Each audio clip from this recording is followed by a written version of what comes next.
제가 변호사로서 겪은 경험 하나를 말씀드리겠습니다. 한 7년 전쯤으로 기억하는데요.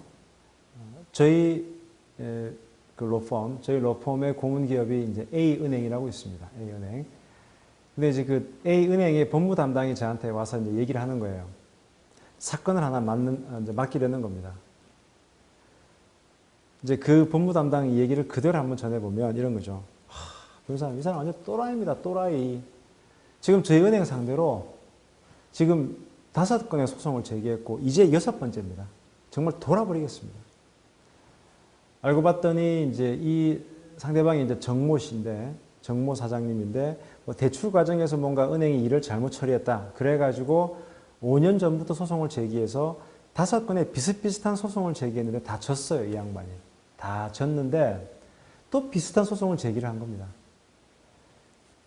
이제 그 은행 담당자 얘기는 어차피 이 소송에서 그 정 사장이라는 사람이 이기기는 힘들어요. 어차피 은행은 이겨요.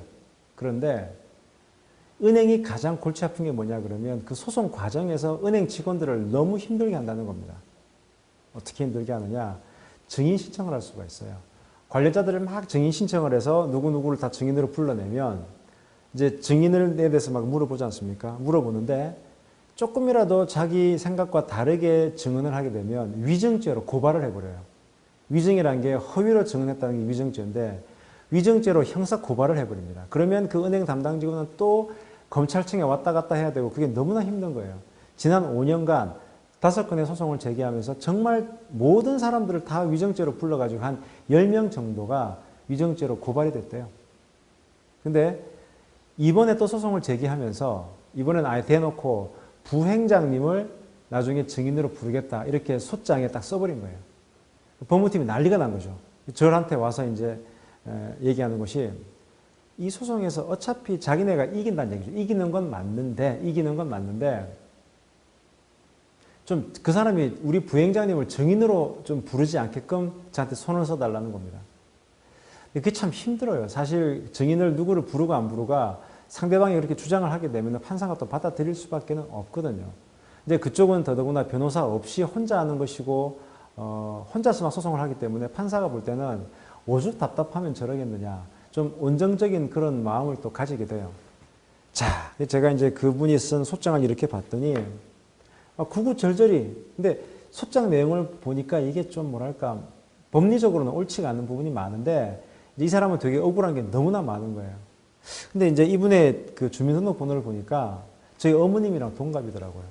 제가 이 양반이 정말 뭔가 억울한 게 마음은 있겠지. 그리고 그게 설령 법적으로는 옳지 않다 하더라도 그 사람 나름대로는 얼마나 오죽 답답했으면 이러겠느냐. 제가 그래서 마음을 좋게 먹기로 했어요. 또 저희 어머님이랑 같은 나이니까. 자, 그래서 첫날 재판하는 날 제가 법정에 갔습니다. 법정에 가서 보니까 저기 앉아 계세요. 가서 제가 인사를 했죠. 국보 인사를 하고 명함을 드렸어요. 제가 이번에 이 사건을 담당하게 된 법무법인 태평양의 조성 변호사입니다. 그랬더니 이제 아주 날카로운 눈으로 바라보는 거죠. 이번에는 로펌을 바꿨네. 잘해봅시다. 제가 그 앞에서 그렇게 얘기했죠. 제가 이 소장을 봤더니 참 힘드셨겠습니다. 그동안. 제가 어차피 A은행으로부터 위임을 받아서 이 사건을 할 수밖에 없지만은 소장을 봤더니 정 사장님이 참 외로운 싸움을 하신 것 같아서 제가 마음이 좀 짠했습니다. 그게 좀 진심이었어요. 그렇게 말씀을 딱 드리니까 이분이 순간적으로 눈빛이 약간 흐려지면서 눈에 촉촉한 눈물이 있던 걸 제가 봤어요. 순간적이지만. 자, 그렇게 이제 첫 재판기일은 지나고 왔습니다. 한 3주일 뒤에 두 번째 재판기일이 됐어요. 또 제가 먼저 가서 인사를 드렸습니다. 아이고, 안녕하십니까. 그랬더니 이 양반이 그러는 거죠. 변호사 양반, 나랑 얘기 좀 합시다. 그래서 예, 나갔어요. 나가니까 이제 온갖 얘기를 하는 거예요. 그 은행 자식들이 말이지 나한테 이랬고 저랬고 이럴 수가 있냐고. 한 10분간을 막 계속 막 화를 내시는 거예요. 그냥 가만히 듣고 있었죠. 또 좀 맞장구도 쳤죠. 아유, 참 은행이라는 곳이 다 그래도 사장님이 고객이신데 참 제가 봐도 참 좀 심하네요. 그러니까 이제 이 양반이 막 그런 얘기를 하는 거예요. 근데 그 얘기 중에서 제가 어떤 정보를 얻을 수 있었느냐. 이분이 보니까 은행과 소송하는 것 이외에 예전에 다른 동업을 했던 회사, D라는 회사하고도 지금 분쟁이 붙어 있는데 가만히 봤더니 D라는 회사하고는 이게 잘하면 싸움하면 이길 수 있겠더라고요. 지금 은행 쪽은 싸움 해봐야 이게 승산이 없는데, 제가 이렇게 말씀드렸죠. 사장님, 그 D사 같은 경우에는 제가 보면 승산이 있을 것 같으니까 이 은행 사건은 제가 못 도와드리지만 D 사건은 저한테 말씀하시면 제가 조금 방법을 가르쳐 드릴게요. 제 명함으로 연락하십시오. 그렇게 하고 이제 두 번째 재판도 잘 끝나고 왔어요. 다음날 전화가 온 거예요. 정 사장님이. 저 어제 얘기한 대로 제가 좀 물어봐도 됩니까? 변호사님? 예, 오십시오.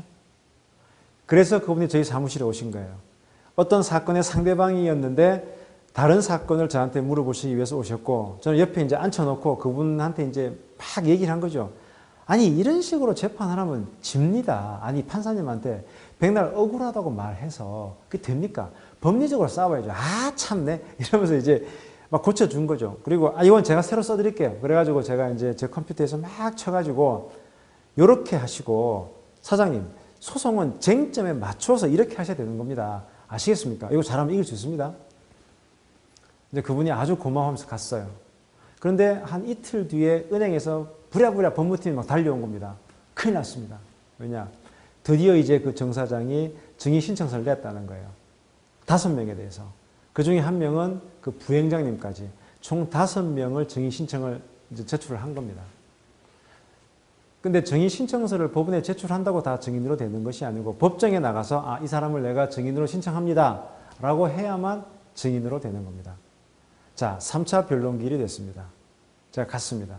제가 딱 가니까 이상하게 제 눈을 좀 피하시더라고요. 그래서 제가 가서 이제 문 인사를 드리고, 증인 신청을 5명을 다 하셨더라고요, 보니까. 그러니까 정 사장님이, 예, 그랬습니다.